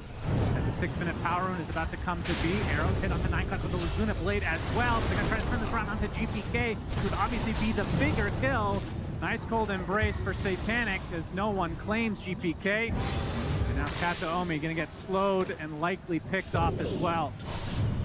Nice turn of events here from Vision, as no one, I mean, I want to say the first game of the series where he's coming out on top of the laning stage. Yeah, he's top net worth. Obviously, it's in big part to his team. Yeah. They're getting a lot of value out of bringing Prophet to plays and just bringing numbers. And to make matters even worse here for BoomBoys, that was a regen rune top, so no one depleted his entire mana pool and can just get it back. So he can actually look to fight once more. He has TP ready, could go for a move down bottom. After killing this wave, if he wanted to, he could consider a Wisdom Rune attempt. There's it, ganked up. They don't layer their stuns properly, but probably wouldn't matter too much because they'll still dive. TP's coming though, is noticed. Not quite level 6 yet. Kata Omi's in the vicinity though. Bit crazy, Gets no? the root onto the Slardar. Notice now on the run, gets nightmared into the tree line. Taken off though. Blood Grenade will slow him. Tower shot making him even lower. As noticed, one more right click will do it, but Kata Omi cannot catch up. Now they're going to try to turn this around again because of the TP from Satanic, but the TP is successful from Heritage. Extremely close call. And eventually Kata Omi does die, but it took a lot to just get that one kill. Yeah, they really wanted to go for that dive, but Satanic had cooldown on teleport, so eventually, yes, they do get through and kill the Bane, but they didn't get the Lone Druid, which was the grand prize there. Not exactly what Vision had hoped for, but at the same time, they also didn't lose their Slardar, which it looked like they might. So it could have been a lot worse for them. Now Miero is about to hit level 6. We'll see if he chooses to skill Fiend's Gate. We've seen sometimes Underlords not doing that on level 6. I think in this game, it feels like a really, really good pickup given the way the lineup he's against functions, how much they rely on bringing in the numbers. So I'd imagine he is going to skill the gate here. Holding his skill point for now. He will skill it now. All right. So Fiend's Gate online. Prophet ulti online. Anything else worth noting? Not quite, I suppose. Wallace, backstabbing Heritage. He does get the ult off. Already at half HP though. Satanic TP's in. Gets the fear into several heroes, but not Satanic. And that is enough to bring Heritage down. Death number 2 for the Lone Druid. He did get off to a good start, but now these deaths are starting to rack up. He's going to lose his tower as well. This is bad news for the BoomBoys side. You're losing the early game against Bounty Hunter Prophet. And turn up that aggression. Now, the good news for them is Bounty Hunter is only level 3, so it's going to be a while before 9 Class gets tracked, which is going to make things significantly worse. Now 1K lead for Vision here. As no one off to the best start of this series. So we saw what GPK was able to do on the Ember Spirit in game number 2. Let's see if he can replicate it for no one. Nine class. Ooh, very close call. And Notice seems to also be getting out here. Took a lot of damage from the Lina between Laguna and the Dragon Slave, but not quite enough. Couldn't reach the Nightmare on Kataomi. Satanic on the Nature's Prophet, still working on the Maelstrom. Just basically one component away at this point of the game. Yep. This is a bit slower than in the previous game. Well, there's a lot on the line. I feel like we see this every single TI when it's an well, I shouldn't say elimination, but even just going down to the lower bracket, you're going to play a little bit more passive, you would think, on average. 10-minute rune, it's an invis for Kataomi. Not going to stop no one from getting very aggressive. Searing Chains onto GPK. Kataomi, nice sentry. They find the Bounty Hunter. Satanic will get stunned out of the TP, but they will get off the Bane, or will kill off the Bane regardless.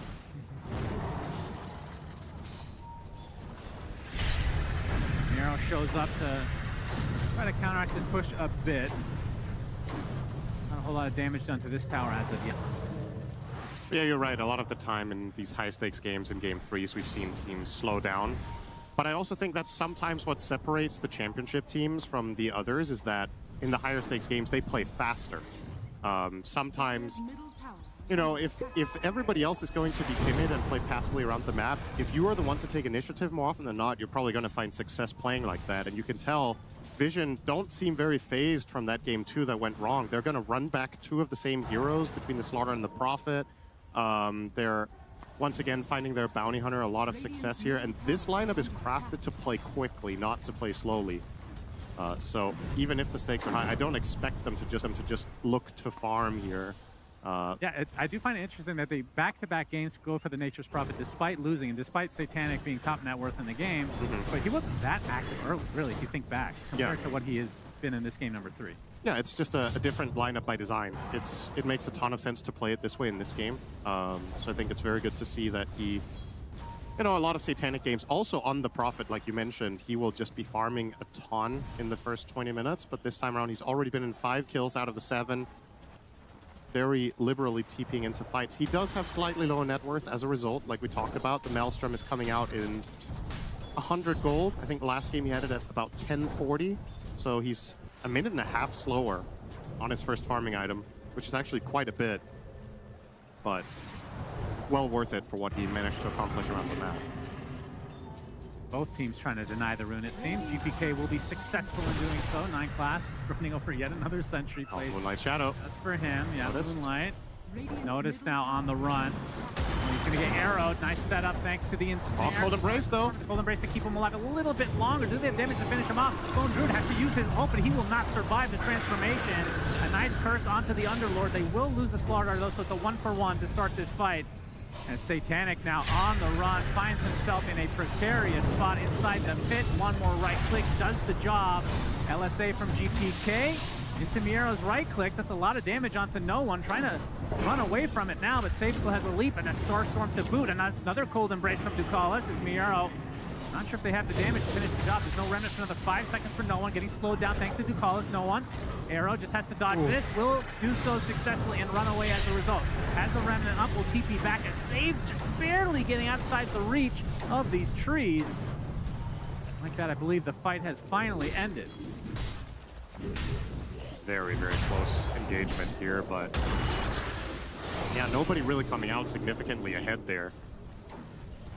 Obviously, the good news once again for BoomBoys is the Bounty Hunter is still not level 6. That is coming up in about 40 seconds time. He'll be taking the Wisdom. And not only do you get the track gold, but you probably win that fight with track as well from having more mobility. Like, it is going to help significantly, or excuse me, more damage amp as track has changed. Many times. Yep. Heritage rounding out the Maelstrom here pretty shortly. Spirit Vessel now on to no one. How many charges he can get in this early stage of the game. Kataomi is level 6. Haven't really seen any Wisdom Shrine plays yet, as the second one will be traded off, it seems. Yeah, so that's also 6 for Bane, which is obviously huge here. It's not a super reliable grip game because you can get cursed or you can get stopped by a Blink Crush from Slardar, or of course if Bounty Hunter is on you with Shadow Walk, that can stop you, but once these fights break out and develop, you're probably likely to find a full duration grip one way or the other. Could have helped out a very big deal in that previous type of fight they were in. Blink now online for Notice. Yeah, How aggressive really- they want to be now. Exactly. This is a huge pickup because now Bounty Hunter can scout ahead.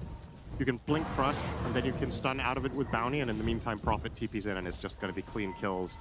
So the map now for BoomBoys is going to be super tricky to play. You can see 9 class scouting out in the mid. It's going to see GPK. We get the track into the stun. Searing Chains from no one. The crush from Notice. Goodbye, GPK. Other side of the board, though. Look at this. Satanic getting ganked. The double proc onto the pit. As Satanic, one more right click does him in. So very nice trade across the board for both teams. Obviously, the position 1 going down. The bigger of it. So BoomBoys, I guess, are happy with this exchange. From the night. Uh-oh, save. Oh, he saw him. He's in. Oh, he's not going to He's chase. perfectly fine. Oh, I thought he was going to go for that chase for sure. Oh, he still could, theoretically. TP's. Oh, Okay. all right.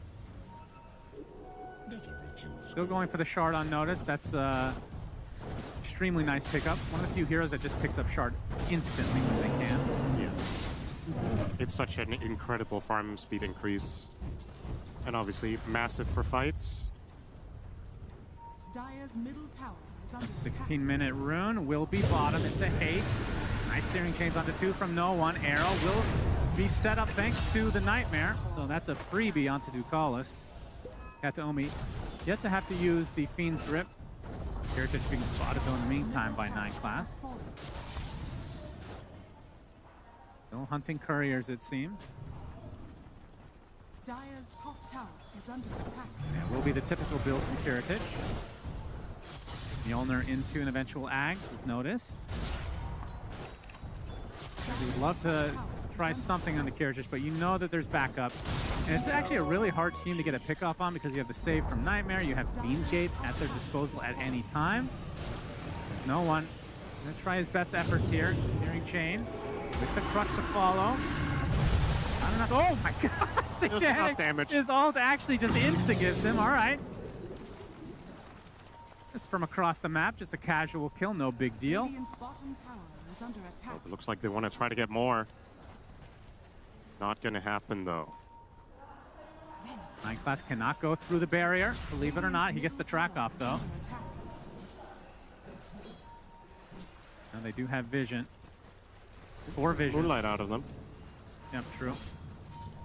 Don't think you're really thinking about tier 2 here whatsoever. I think it's going to take quite a while before Vision are knocking on those towers, but I think they would love to take the mid tier 1 and start accessing the enemy triangle. But for the time being, not able to.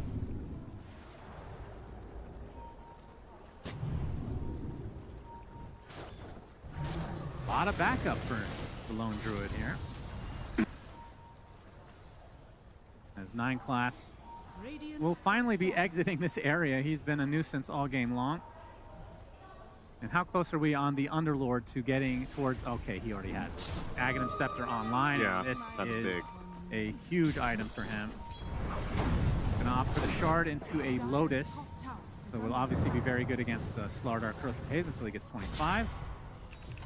It's an insane Lotus game. Slardar, Ember Chains, Yeah. Track, Curse. Potentially. Curse is still a bit of a wild card, but very good against Slardar Ember. That already is easily worth it. Yep. So the rest is just luxury on top.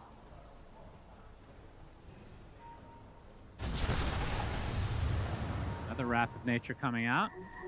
And yeah, Satanic has, aside from just finding kills with the rest of his team, has been left to his own devices, I want to say. The only times he's died is when he's trying to set up a gank. Has the Mjolnir, has the Dragonlance, BKB 1000 into it. And for no one, looking to get the BKB next as well, so they're going to line at least 2 of those. And the question is Slardar doing the same? Absolutely. So if they farm at the same speed, which is not the case, obviously, they will get 3 BKBs within the same realm. That's a dead bear. Indeed. Corrosive Haze Very sets quick. it up. Lot of And gold. Bane is not long. Who's worth more gold, the Bane or the Bear? The Bane. Okay.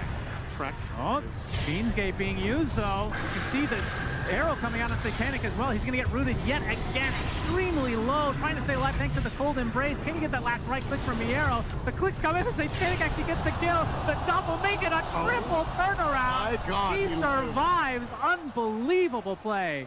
Satanic getting all the help from Ducalis and friends. My goodness, what a huge turnaround. It's pretty rare that Satanic tips a teammate.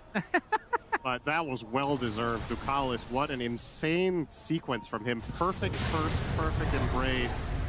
And Michael's getting another one. Oh, my goodness, just like that, the tables have been turned upright. 6K lead for Vision. Make it 7 as they take a tier 1 tower as well. And they have the Slardar, so Tormentor should be very easy as well. Or the Roche potentially. I think the Roche is a lot harder to pull off though, but Tormentor right now would be super easy. However, today so far we haven't really seen Vision play any objectives, so I don't know if they're going to be bothered with it, but look at this from Ducalis, just beautiful stuff.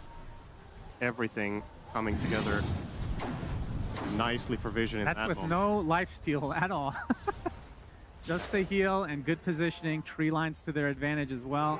You can see Miero actually did a double take. I'm not sure if that would have made a difference, but started to walk back and then changed his mind. Maybe could have made a difference, but too late now. And those are track kills, ladies and gentlemen, so 8K, that's why this is ballooned all of a sudden. That is the Bounty Hunter advantage for Vision. Radiant's bottom tower is under attack. Now closest Kiritich to this Ags. So what do we got? BKB Lone Druid, BKB Prophet now. Yes, you said they weren't going to get it at the same time. That is correct, because Prophet is 5,000 ahead of the others. Right. I think Slaughter and Embers might overlap quite cleanly. Only a few minutes to go on both of them, but yeah. Get a Malice onto 2, but Oh, the that's curse a from good curse. Ducalis. The Bear is beating the hell out of him. And as you can see, the whole team joins the party to do just that. Kiritich dies as a result. The saddest death so far at TI. And Miero's going to follow suit. And again, it's going to be a team wipe. My goodness. Basically a team wipe. The Lina off the map for the time being. But Vision, my goodness. This has ballooned out of control now. Radiant's bottom tower. Yeah, That Fiend's Gate. Oh my god. they had two pretty close games. But Vision have a dinner reservation at 7. Yeah. So Satanic has to eat at a specific time. don't want to be late for that. And well, if they keep up this pace, Vision has been one of the few teams this tournament that has been able to close out games really quickly. And when I say really quickly, in this patch, that's probably something between the 30 to 40 minute mark. They've done that multiple times, and this is the type of game with this lead. If they get an objective through, let's say they get Tormentor and Roche, and they get another fight like the one they just had down bottom, they take a set as well. And then they're up like 25K in 30 minutes. So, looking at this from the BoomBoys perspective, you're on your last breath here in this series. If you make another mistake, it's almost, I mean... All right, look at this Fiend's Gate. Oh my goodness. That was rough. Yeah, you're just making the curse even better and setting yourself up for chaining down of the stuns here. It's so many kills, so many track kills. Kiritich like, understand. oh my goodness. All right. GPK laughing in the background. Quite the dichotomy there as Ducalis gets killed up by Miero. Vision want to get some retribution for their loss on the Wyvern. Looks like they'll get the trade that benefits them. Miero bites the dust. 12K lead for Vision. Roche opens up for them. Laguna Blade though for 9 class. Arrow gonna be sidestepped though. He is burning very low. Will survive. Is this enough for Vision to take Roche? Looks like it. They have the Corrosive Haze, of course, but now BoomBoys. Light Shadow, he's gonna spot them though. And a tree ant's being placed to try to scatter it out for the arrow to come. It does hit a hero. They don't have the Laguna Blade, so all the burst damage is kind of out now. Dragon Slave doing a good amount of work, but it looks like they'll have to give it up eventually. They make Vision work for it. Satanic claims the first Aegis of the game. That's a pretty damn good sign for Vision that they finally get a Roche. I don't think we've seen Grip yet, right? No, I don't think so either. I mean, the last couple of fights have just been Vision just piling on them and killing them off instantly. There hasn't really been much counterplay at all. The Winter's Curse has really set the terms for every single fight. Oh, Kiritich, his bear in trouble. More important than the hero. That's a lot of gold again going the way. I mean, they can you track the bear now? I don't know. Well, they still got a lot of gold anyway. I would think you can't, but It's a hero now, though. yeah. Surely, you- surely. I still feel like that's not fully consistent across it's the not. board. But Notice, to be spotted. Arrow's gonna hit inside the pit. See no one trying to create a little bit of space. He gets gone, and there's the first piece going to get instantly canceled via to Ducalis and his ult. And no one with the double searing chains. This is a double dead support. LSA gonna hit Satanic, who's made his way over, and Miero just putting down pits of malices just to get away.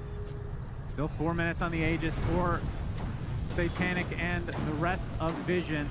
They can play however the hell they want. I think you could definitely make a case. We're 25 minutes in. You can make a case that this is the best game of the tournament from Ducalis. I feel like everything he's doing is super high impact. The clutch factor, Wyvern is a clutchness hero, and he's just been nailing it over and over and over again in this game. Like sometimes in a 25-minute game, you find like one good curse, maybe one or two good cold embraces at the right time. Feels like he's found 5 of each. Yeah, he's been very big this game. Massive swings in every single moment from him. And this is kind of a sign of how things are going right now for the BoomBoys side. I mean, GPK farming the complete opposite side. And he just better hope that 9 Class doesn't stumble upon him. It's kind of the risks you have to take when you're down to this degree. That's a good point. When your map gets constricted this much, what the cores of the other team will usually do is spill over on your side of the map, but Bounty Hunter is the perfect hero to have in that situation. Obviously, 9 Class will be aware soon enough that, well, we haven't seen Lina for so long on anything. He must be playing up there. And there's no tell for the Lina at all, because Bounty is never showing. So Kiritich, Ducalis again, gonna try to set things up, gets the vision, gonna force out the ult. Look how low he gets already from the crush on the right clicks. He is dead just like that. It's gonna be a trade for the Bounty Hunter, but definitely trade going the way of Vision again as Miar just taking massive right clicks from Satanic. He takes a Laguna to the face, Force Staff in to secure the double kill, to secure the tier 2 tower, and Vision continuing to snowball in this game number 3. And that forced GPK back as well, so he honestly would have been better off just chilling in the top side of the map. and what Vision are proving in this series is that all the heralds are right. Torments are just not worth the hassle. Just pretend it doesn't exist in the series altogether. I don't know That's if... not true. Game 1, they had a lot. Did they kill it? Oh, yeah. Wait, Wait, you're wasn't it BoomBoys killing it every Oh, time? maybe. Yeah, I could be wrong. Like, maybe Vision got it once, but... overrated. Just moving to that side of the map, just not worth All right, the time to effort. check on my fantasy how many Tormentor cards I have on Vision. Yeah, This is go a bit ahead. of a problem. potentially. GPK might run into some trouble here. Ducalis gets off the slow again. There's the crush from Notice. GPK in a lot of trouble. The Hurricane Pike. As guess who joins the party? It's Satanic again.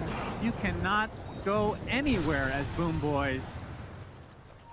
They now have a close to 20K lead. This Aegis. I wouldn't say they've gotten a ton of buildings, but they've gotten a lot of kills. Finally, the Aghanim Scepter for Kiritich. He's going to be spotted, though. Searing Chains for the Bear, who's now an autonomous creature. No longer as he will go to the grave. You are right. They did kill a Tormentor.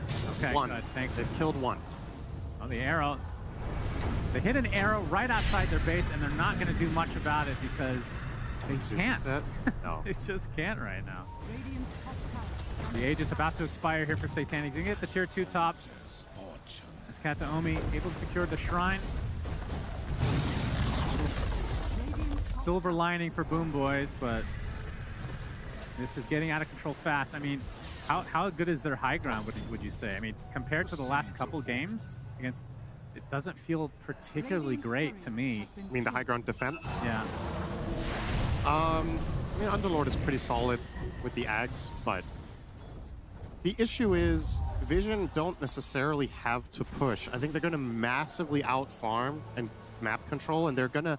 It's almost impossible for BoomBoys to farm the map without getting picked off against Bounty Hunter Prophet and Ember. So even if you trade on farm, Okay, looking for a... Oh, the LSA misses, and now GPK trying to take out Wyvern as a Fiend's Gate coming in.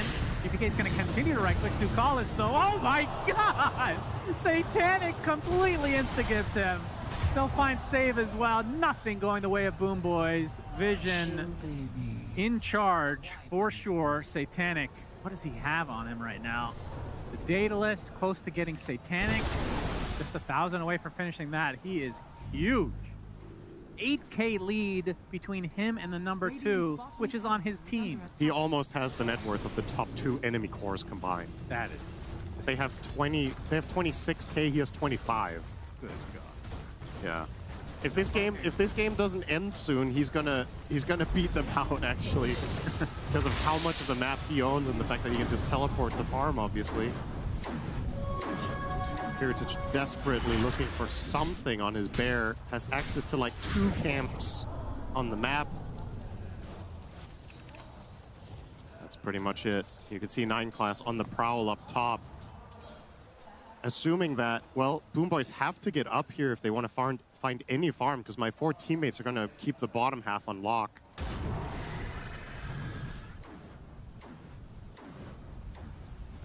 GPK and company just have to stay in base. That is the unfortunate consequence of being down big. Oh, hello. He leaves the base, and look what happens. And of course, the BKB out of notice, but the right clicks are coming from Satanic as the curse onto several heroes. Oh, it's They so are over. dying so fast. GG is called, and Team Vision will secure another spot into the upper bracket, as BoomBoys, unfortunately for them, will go to the lower. That was a statement game, I have to say.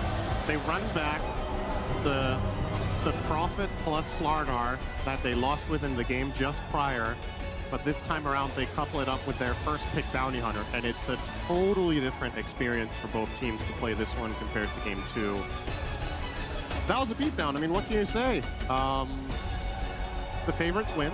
They were tested, Yeah. but this game is... I mean, they responded really well to a game loss, which, I mean, in some ways, it feels like BoomBoys should have won 2-0. Yeah, you could argue they could have won the first game. I don't know if Puppy was memeing in the interview when he said they should have lost game 1, but Yeah.